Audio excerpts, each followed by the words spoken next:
Hello! It's finally time for my top 10 best books of 2022. I read so many amazing things that I couldn't just pick a top 10. So I've got a whole video where I go over 15 honorable mentions. If you want to check that out, I'll link it up there. Otherwise, let's get into the top 10 best things that I read out of 163 books that I read this year. I am going to rank them for you. Let's start at number 10. Watch Over Me by Nina LaCour. This book really rekindled my love for reading and showed me why I love reading. This is the first book that I had ever read that covered characters who were working through their trauma actively. That was something I'd never read before, and it really was what I needed at that point in my life. I made a whole video, one of the first videos on my channel, about this book specifically. If you want to go watch that, I'm sure the quality is much lower than what you're seeing now, but you're welcome to go check that out. In this story, our main character graduates from the foster care system and she gets this job as a teacher on this farm. So she goes to the farm and she is in charge of a student who she is teaching. And on this farm, there are ghosts. And the way that the ghosts are manifested and the conversations about the ghosts is just so compelling because they are scary to her, but once she understands what they are, it's not a scary ghost story. It is a really cozy healing ghost story, and I really loved it. I've read another book by Nina LaCour this year which didn't work for me, Yerba Buena. I think I will continue to pick up anything speculative that she writes because that just really worked for me with the ghosts and how that integrated into the story. I just loved that aspect of this. The flashbacks with the trauma that our main character has experienced and her working through that were at times really difficult for me to read, but I literally could not put this down. Obviously, it's one of my favorite things I read this year because it is my 10th favorite thing that I read this year. Really set the stage for the types of books that I was reading in the beginning of this year. I read this in January. Fantastic book. And in a completely different direction, we have The Girl with All the Gifts. This is a horror book. This is a zombie book. I read This Entangled Life, which is an amazing nonfiction book about mushrooms, and in there was this fungus called Phytocordyceps, and it was so terrifying. The conversation was about this fungus and the way that it zombie pilots ants to climb up really high in trees, and then the fungus bursts out of their heads and they die. And it's horrifying. And in the book, he had mentioned that someone made a horror book about this called The Girl with All the Gifts, and I said, give me that right now. So this is what would happen if that fungus, which exists in our world, infected humans and turned them into cannibals. It's horrifying. The movie, not great. Don't watch the movie, read the book. This really reminded me of Frankenstein and the way that we are talking about what it means to be human. And I find that I really love zombie stories if they are discussing that. I don't love a slasher zombie where the zombies are just zombies and there's no conversation about how human they are and how that all works. This book definitely has that conversation. I do not want to tell you any more than that we're following a child and her teacher, and they are kind of our two main characters throughout this as they navigate this world that has been overrun by these human zombies. And we're having really interesting conversations about survival and about what it is to be human. There's a quote on the back that says, "This is so warm and yet so chilling," and I 100% agree with that statement. Again, the audiobook for this, fantastic. Never thought there would be a romance on my top 10 books of the year, but here it is. Sword Heart by T. Kingfisher. This is the book that really convinced me that T. Kingfisher was going to be a new favorite author of mine. This is such a unique book. I just ate up every single page. The synopsis sounded super silly, but watching Riley Marie's passion for this book made me want to pick it up. And I am so glad that I did because I have the same level of passion for this book. It's just so exceptional. It's such a cozy, warm time. I read this during a 24-hour readathon and it just brought so much joy to my life. This is the story of Hala, and she is in a really bad situation. She was taking care of this member of her family who was elderly, and he has now passed away. And she was named his sole inheritor. So she's supposed to get everything that he has. Her family is really upset about this, so they are trying to marry her off to her cousin so that they can inherit the money and that she won't have it. They've basically locked her in her room and she's in a really bad situation and she wants to get out. So in this absurd, over-the-top situation. She ends up pulling out this massive sword that she finds in her room so that she can kill herself because she wants to escape from the situation. And as soon as she pulls the sword out of its scabbard, a spirit comes out of the sword.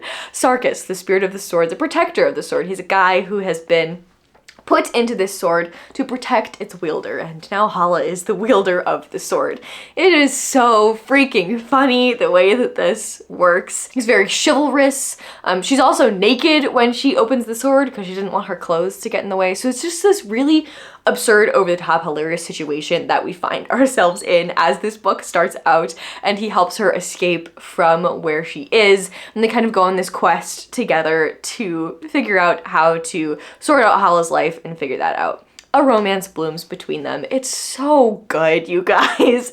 I don't know how to explain to you how much I love this book. Again, the audiobook is fantastic. That's something that I will continue to say. I read a lot of books, at least partially on audiobook, because Mr. Doggy goes on so many walks. But this is just so funny. The way that Sarkis is so randy, but that he still is trying to be very proper and knightly and chivalrous is just so freaking funny. I loved every single page of this. I keep saying that, but it's just so good, you guys. Just pick it up. Just give it a chance. Also, not the last you're going to be seeing from T. Kingfisher on this list. But before we get there, we have my 7th favorite book of the year is Legends and Lattes. I'm noticing a trend in this list, and that a lot of the things on here are either making me think big, deep thoughts and are things that I have to mentally work through and process, or they're cozy good times. And this one falls in the cozy good time. I cried multiple times reading this book because of how nice everyone was to each other. This is one of those books that fills your cup. It's so beautiful. Our main character is this orc. She's been a barbarian warrior woman. She's done. She's done with that life. All she wants to do now is open up a coffee shop, except no one knows what coffee is. And she kind of has to start completely from scratch trying to make this dream of hers happen. This book made me fall in love with a rat character. I hate rats, so it did its job. There is a little rat baker in here, and he's the cutest freaking thing I have ever seen. Everything down to the names of the pastries that the rat makes is just so thoughtfully done in the cutest, coziest way, and it just made me want to cry from happiness. There are stakes in here as well. Things happen, lives are threatened, but it is still the undercurrent of coziness. Usually I say that I really like a book with an undercurrent of darkness. This one has an undercurrent of happiness and coziness. I'm also gifting this to someone for Christmas. It is such an easy gift, I feel, because it's something for everyone. If you have someone who loves fantasy, this is a slower version of that with similar characters that they might have seen in other books. Speaking of coziness, my dog is crying, so let's sit on the floor and give him some cuddles while we talk about our cozy books. Okay, Doggy is sitting in my lap because he thinks he's a lap dog even though he's 100 pounds. And we're gonna finish talking about this. I really loved watching them build up this coffee shop. It kind of feels like the beginning of a cozy game, like a farm sim game where you have a rundown place that you are fixing up and there are just like little tasks that you need to do. I love that beginning part of a game, and that's kind of what this book felt like. The author of this is apparently an audiobook narrator, so I've been told that the audiobook is fantastic. I did read this one completely on print, and that was an amazing experience as well, so I think you should be good reading it either way. Also, the overall message that is conveyed through this book I did really enjoy. It does have something to say that I found to be very comforting and very compelling. Oh my goodness, I'm getting covered in dog fur. I apologize. Now for some fantasy that is decidedly not cozy. My 6th favorite book of the year is The Poppy War. This is the first book that I have read that I had to stop reading the book multiple times to reflect on how good the writing was. R.F. Kuang does something when she writes that really makes my brain happy. She is so talented. I loved this book because it made me think a lot about history and I loved this book because it made me think a lot about history that I haven't explored a lot and thought deeply about. This is R.F. Kuang's debut novel, and to have this be your debut is just absolutely mind-blowing. And there's a quote on the back that says, "I have no doubt that Kuang's name will be up there with the likes of Robin Hobb and N.K. Jemisin," and in my brain, yes, those are some of my favorite fantasy authors, Robin Hobb, N.K. Jemisin, and R.F. Kuang. I love all of their writing, and they do have something in common. And the way that they write really thought-provoking and inclusive books that are grappling with things that we need to be thinking about today. It's not only a really compelling story, but it's also really important to read, and I feel that way about every book that I read of R.F. Kuang's, that I feel like it is important to be reading it and that I grow as a person because I have read it. We start out learning about our main character when she doesn't have a lot and she is just really struggling to get by, and then she ends up going to this really prestigious military school, and the way that she studies there is very dark academia. And then we go on to this aspect of the story where we are at war and all of the atrocities that are being committed and this corruption arc that we are watching our main character go through. Just such a compelling story, such a dark story. Definitely don't underestimate the content of this book and take care when reading. This is a Ramayan retelling of Kai Kei, who is depicted to be this villainous character in that original text, and this is kind of the author exploring why she made the decisions that she might make, and our author saying, okay, why would she make this really big decision that is, villainized, and exploring why she may have made that decision and the events that may have led up to that really awful decision that she made. I'm obviously trying not to spoil anything if you're not familiar with the original text. This is following her from when she's a child all the way through to when she gets married and becomes a mother and reaches this really big decision, and after that decision grappling with that fact and kind of the ramifications of what she's done. This book has a lot of really compelling conversations about magic and morality and manipulation that I really enjoyed. It also talks a lot about religion and godhood and what it is to be a human and what it is to be a god. So thought-provoking and interesting and entertaining. There are moments of joy in here that I loved to see and witness and feel joy with our characters, and also feel the pain and the hurt. And I also teared up reading this book. One of those books that you really understand why it is as long as it is. This is almost 500 pages, and every single one of those pages has a purpose. Every single scene has a purpose, and I just loved every second of it. I'm gifting this to my dad as an audiobook because he loves history, and this is a story that I really want him to read. I think it will be entertaining for him. I think he will learn something. This is my favorite retelling that I have ever read, and I just so much enjoyed it. Okay, the puppy moved, so we have to move too. Okay, let's talk about Know My Name. This is the most compelling nonfiction book that I have ever read. If you can handle the subject matter, I really encourage you to read this. Again, it feels like a very important book to read. This is Chanel Miller's memoir. She was the Jane Doe in the Stanford sexual assault case that was all over the news. She wrote this memoir because now she wants people to know her name. I think her writing is so compelling. I would read anything that she decides to write. If she decides to keep writing, I will pick up anything that she writes because her writing was just so fantastic. I can recall exactly where I was reading sections of this. Again, this book made me cry. It is very emotional because it is dealing with sexual assault. I encourage you to take care when reading. If you need to skip this one and respect it from afar, please do so. Take care of your own mental health. But if you can read this book, I really do encourage you to do so. It is such a open, honest, raw account of how she was feeling at times when it wasn't really possible for her to speak up. And we're also learning about what happened, before, during, and after. She says in here that she would have written a book regardless, and that whatever she did with her life, she would have written a book about it. I just find it so heartbreaking that this is what she had to write her book about. I am really heartbroken that she had to go through this, and I am so thankful to her for sharing her story with us. She is such a gifted writer. I'm tearing up thinking about the conversations in here. I read this at the beginning of the year. It's stuck with me. I had to buy a physical copy. I highly recommend the audiobook. She narrates it herself. It is like nothing else that I have ever read, and I cannot understate the impact that this had on my life. So thank you, Chanel Miller, for writing this book. Okay, need a deep breath and a cup of tea after that one. I'll be back in a moment. Okay, we've got a Sully and a cup of tea to do our top 3 best books of the year. I'm so excited to tell you guys about these. I'm actually curious if you guys are gonna know what my top 3 are, so put in the comments now, before I reveal them, what you think are gonna be my top 3 best books of the year, and then you'll see if you're right. Put them in the comments. Give it a pause, put it in the comments, and then come back. My third favorite book of the year, I think you're gonna know because I read it very recently. Babel by R.F. Kuang. Yes, R.F. Kuang has 2 books on this list, and she's not the only author to have 2 books on my top 10. A little hint for what number 2 is gonna be. R.F. Kuang did it again. She wrote a book that I had to stop reading because it was so good, multiple times, to just reflect on how smart it was. I recently learned that R.F. Kuang is in fact a Lacanian girly, and that was very validating for me because when I read this, I was like, this is Objet. Objet is playing a role in here, and I think, yeah, definitely confirmed that R.F. Kuang likes Lacan as well. So that was really cool to see. The central theme of this book is that an act of translation is always an act of betrayal. You cannot translate one-to-one, something is always lost. And that thing that is lost in translation is the magic that powers the magic system in this book.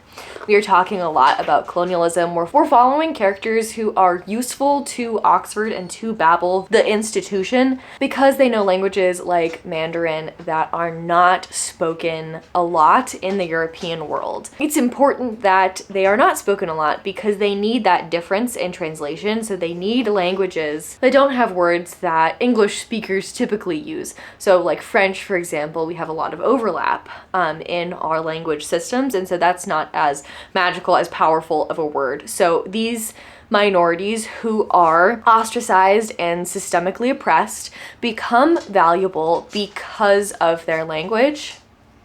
And so these select individuals are kind of raised above and told that they are better than the rest of their race because they have the high level of intelligence and work ethic that typically people don't have.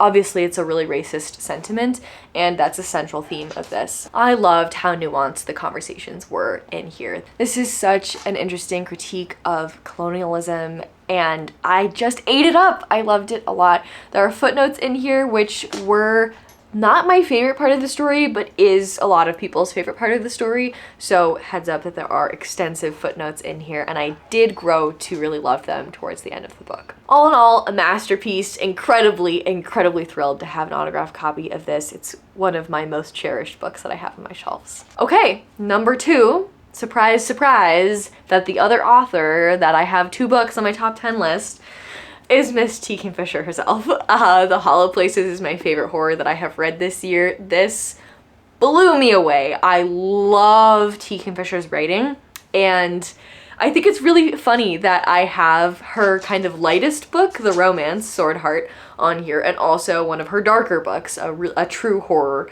with The Hollow Places. I love T. Kingfisher's writing because she does cover dark topics, but she does it in this really tongue-in-cheek, funny way. There are moments of this book where I'm laughing out loud, and then in the next page, the next sentence, I am deeply scared.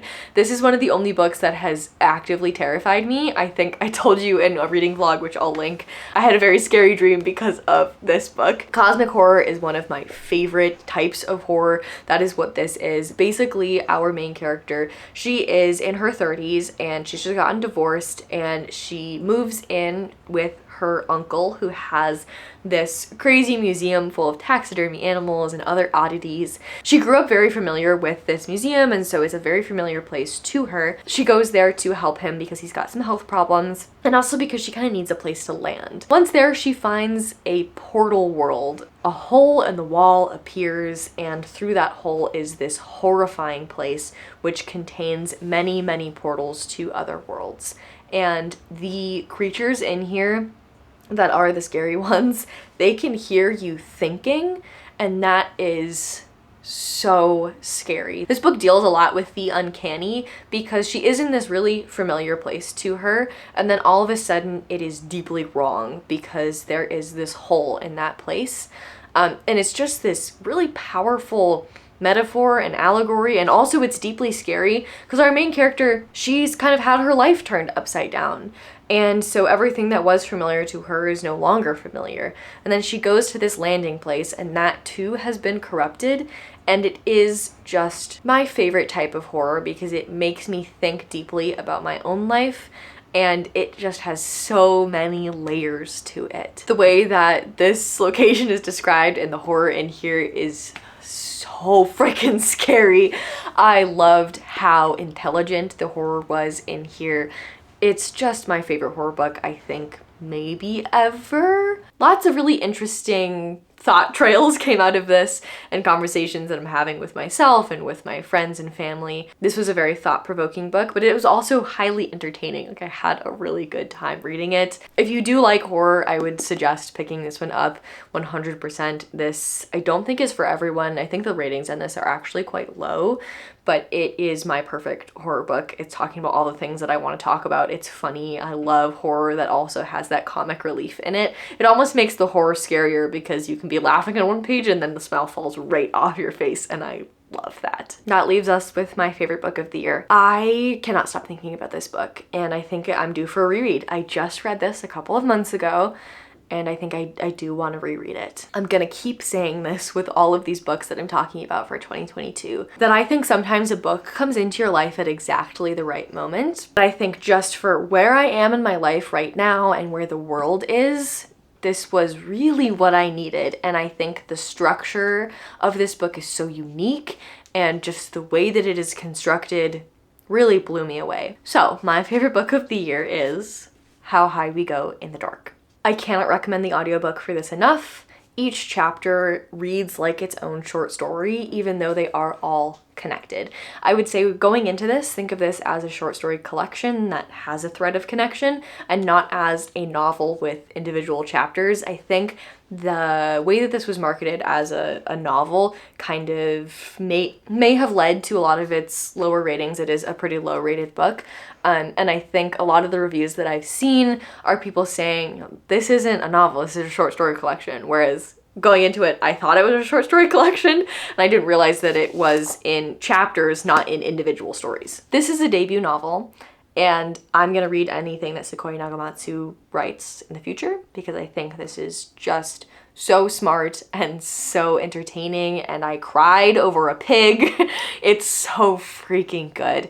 There are lots of elements to this that kind of come together to be my perfect book. There are these Black Mirror-y science fiction elements, like the story about the pig that made me cry, that just make you think a lot about what it is to be human. Those are some of my favorite stories to read and to consume. There are also pieces of this that are so directly related to things that we're struggling with now. Like, this is a pandemic story, and we are getting to see this world from so many different perspectives that it feels very rich. I feel like I know exactly what it is to live in this world from all of these different perspectives. And at certain points, it does get very fantastical and very cosmic in the conversations that we are having, but it also feels very grounded and human. So I really loved the way that everything interlocked in this book. There's a lot of conversation in here about children dying. There's a theme park that has been created to give children a good last day, and we're following, a mother who has taken her child here. We're also following someone who works at this theme park. There's like one roller coaster that he sends them on, and at the end of the roller coaster, the children die. And so it is their last thing that they do on this earth. And thinking through that process and what it is for him to do that and what it is for the children to experience that, it's done in this way that is so thought-provoking and difficult to read and emotional to read. We're talking about a lot of really heavy topics, but it also feels buoyant in the way that there is a lot of hope in here, and it buoys the rest of these dark topics that we are exploring and must explore as humans. This is my favorite pandemic story that I have ever read. As I talk about this book with you, I'm just remembering more and more of these short stories that just brought so many different emotions. A smile to my face, they made me cry, they made me think deeply about death, they made me think deeply about life. It's just such a beautiful story. I don't know how to describe this book to you because it is so many things. It's got robot dogs, it's got pandemic, it's got cosmic things in here, it's got a talking pig. It's just got everything. It's so interesting. Cannot recommend this book enough. This is my favorite book of the year. Highly recommend that you pick it up as well. So that is it, my friends. Those are the 10 best books that I read this year. What did you think? Have you also read some of these books? I'd love to chat about them with you in the comments. Let me know what your top best books of the year were. If you have any recommendations based on the things that I have loved, I would love to hear those. Always down to add more things to my ever-growing TBR. And friends, this is also the last time I will be seeing you in 2022. I am going to not be posting tomorrow, which is Christmas Day, so my regular Sunday upload will not be there. I also may take next week off as well because it is New Year's Day, and I will see you in a few weeks to kick off 2023. I have some really interesting videos already filmed. I have some really interesting things in the pipeline. I'm really excited for 2023. I would love to have you stick around in 2023. So if you're not subscribed, I encourage you to do so if you would like to hang out with me and talk more about books in the future. If you liked this video, please give it a like. I'd love to chat with you in the comments. Otherwise, I will see you in 2023. See you in a couple weeks. Bye.